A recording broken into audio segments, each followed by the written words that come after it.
People take us for something that we are not. People take us for bad energy, negative, but they never really get to know or see the real side of us, never get to be our friend, never get to be close to us or see our family, never, never try our food, nothing stuff like that, because they always assume the negatives. Us black folks are not animals. We are peace. Hey, that's what's up, man. How you doing? Good. I'm Mr. Jones. I'm just trying to get people to understand what our boys need and how important it is that we have the village and everybody in tune with getting them to their success and all of their dreams. All right, Ma, love you. Love you too, babe. Some schools are different. Some schools want people to, succeed. Some schools want other people to, just finish school.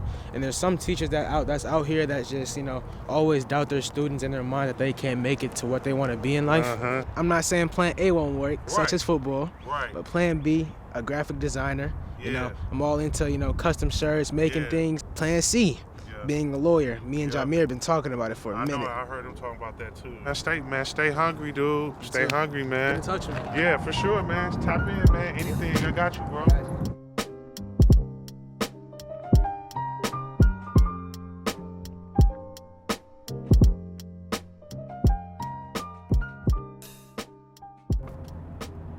Oh, wow. It's been a long time, man. 1998, we moved from the south suburbs of Chicago, Illinois. My father got a new job, and they were looking for, diverse communities to live in. This is what I want to see, a little dude up here working on this game. Brooklyn Park has definitely not been in the news for good things, although there's great people who live here, but not having resources for young black males to engage in different things. You got a city of 90,000 and you got one rec center. Yeah, this is where like the magic happens right here, man. So I got this, a lot of this research, like this one, it says literacy as a civil right. Civil rights are composed of skills and actions necessary for political and civil involvement. This is from the 80s, early 90s, and it goes back even further than that. Researchers, policymakers, and educators increasingly acknowledge a national crisis. And this was 2009, but yet we still are slow to act.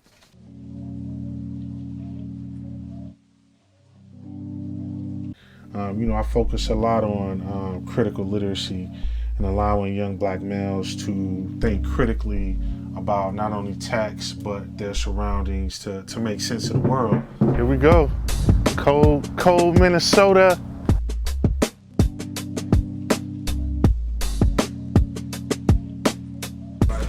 At first it was just like 10 of us, and then it grew gradually. We talked about stuff, how we were doing on grades, and that's just how it was.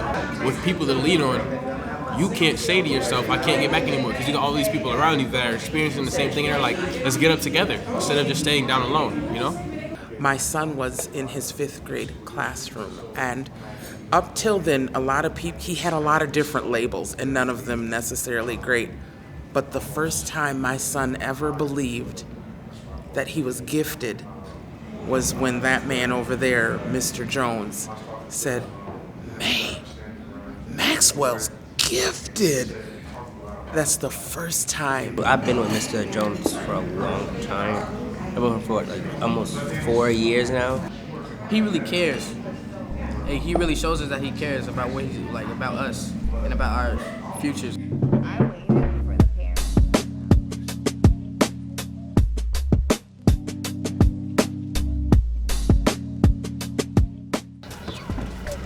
Good morning.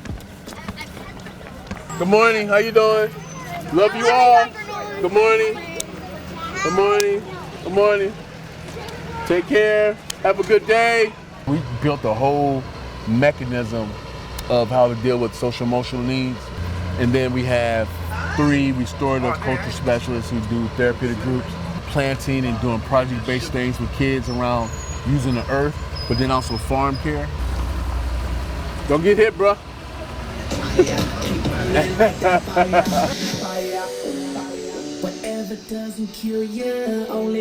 Good morning, Gators. How are you doing this morning?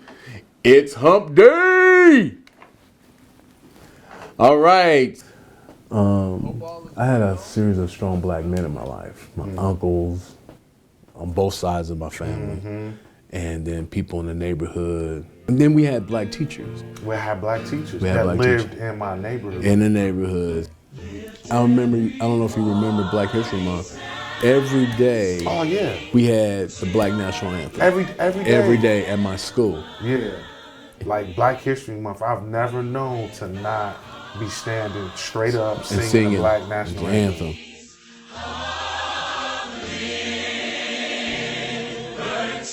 We have to systemically treat school as their second home. Yeah. And create those partnerships between home, school, and the community, and just like be in lockstep. There he goes. Good morning. Take care. Good morning. Bye. He's full of energy every morning. He just get off that bus ready. That's who we trying to protect right Yeah. now. Man. Oh, That's yeah. what we fighting for right now.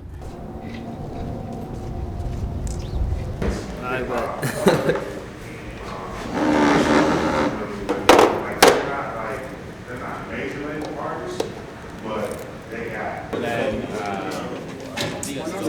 I'm trying to write, you know? You're just trying to write? That's what I do. Mr. Jones. I read a lot. I know. Dang. And the thing is, I found other like-minded people.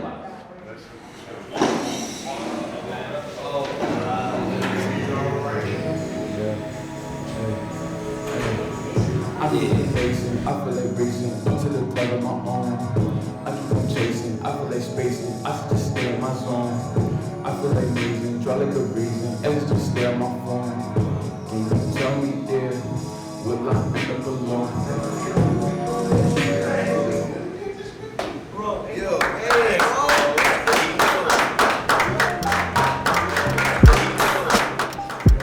You know what the word is? What? That I get from a lot of these kids? What? Well, I got to go to school till I'm 18. So they're just. They're So they're just here. Yeah, they're just here. They're just here. They're not thinking about that. That's why there's something wrong with our system. Our kids, our men, they're like trained to think that something is wrong with them. In actuality, man, you one of the greatest beings on earth. On earth. You feel me? And I think it's about just instilling in our young men and our young women too, that you're great. No matter what anybody says, no matter what obstacles and barriers you're going through in life, you're great. And they gotta hear it all the time. Right. The job that James is doing, like as a paraprofessional, kind of like jack of all trades. You know what I mean? Like you're in the hallway, you're escorting students. Pretty much you're interacting with kids all day. I was doing that same thing 10 years ago at Robbinsdale Armstrong, and he was one of the young men that I would come in contact with. Now he's a para, and now he wants to be an educator now. So again, we talk about how that impact of having a black male educator is so significant.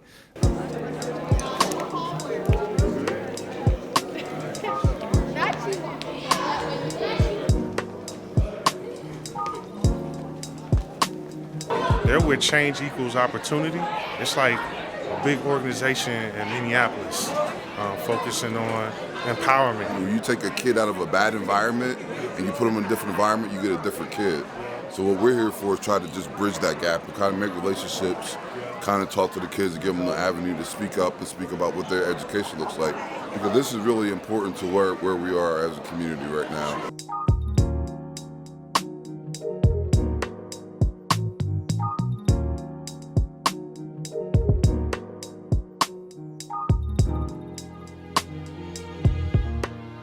What school y'all at again? You at? I go to Moorhead. You're at Moorhead? Yeah. And you're in Northern State. that energy, boy. So we'll probably get done with both of the sessions, I want to say around 11:50, 11:55. The red group, you will start in this room. You guys are starting in here. So, my name is Antonio Smith, and I'm the Youth Services Liaison and City Lead for Cities United in my brother's kingdom. I want to welcome you all to my barbershop. Welcome to Mr. Antonio's barbershop. How do I have my barbershop? And I have visual impairment and a cane. Man, that's terrible. But the thing is that it's all about teamwork and community. It's just little things that we can do to show one another that we care, we see each other, that can make a huge difference. When I was a teacher, man, the first thing I did, I had a 6th grade class, I walked in, I said, this is what they say about y'all. They said, y'all can't learn, they said, y'all don't know what's going on, but I'm like, that's not gonna happen for us. When people talk about education achievement gap, they never, ever, ever talk about why. How many of you have heard of redlining? Redlining was in a lot of like real estate stuff. Like they just made it so like you just couldn't live there because you just couldn't.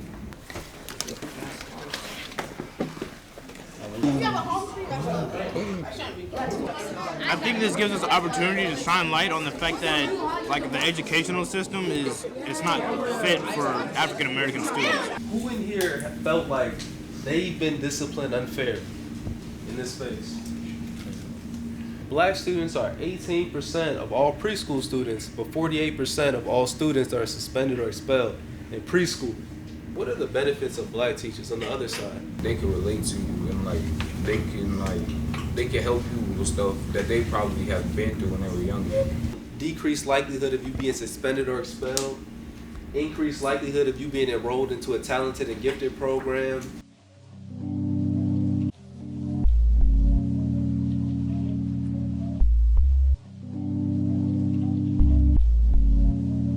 All my people.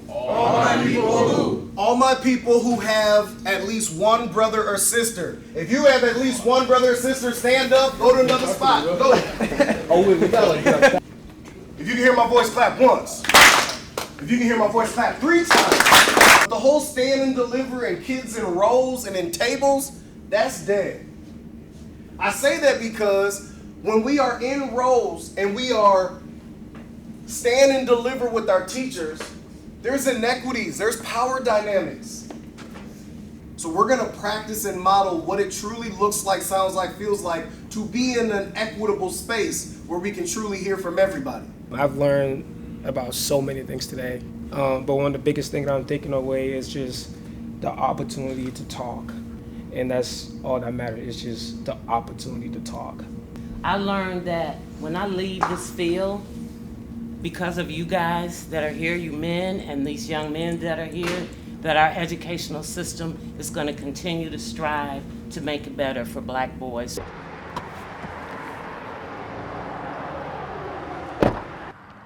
This is the Dante Wright Memorial.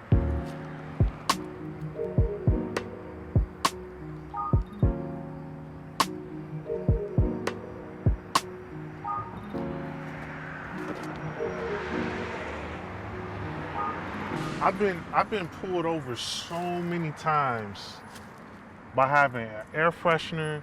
I remember one time I got pulled over and profiled by the police. I was teaching and I had my teaching parking pass hanging from my mirror. And as a black male, you know, we are fighting some forces that a lot of people don't know that exists.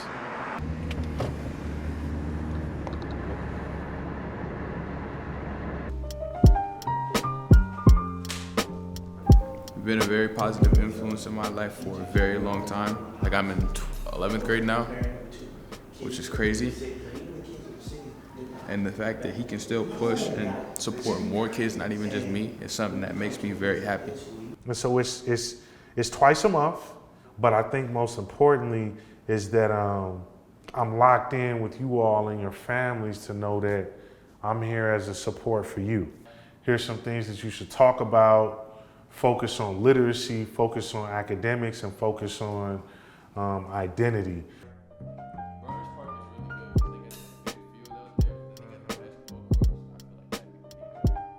So next session, in a couple weeks, we'll talk about like goal setting, right? And then it'll be like, okay, what's a goal for yourself academically? Just be like a mission. I should be a mission. You got it.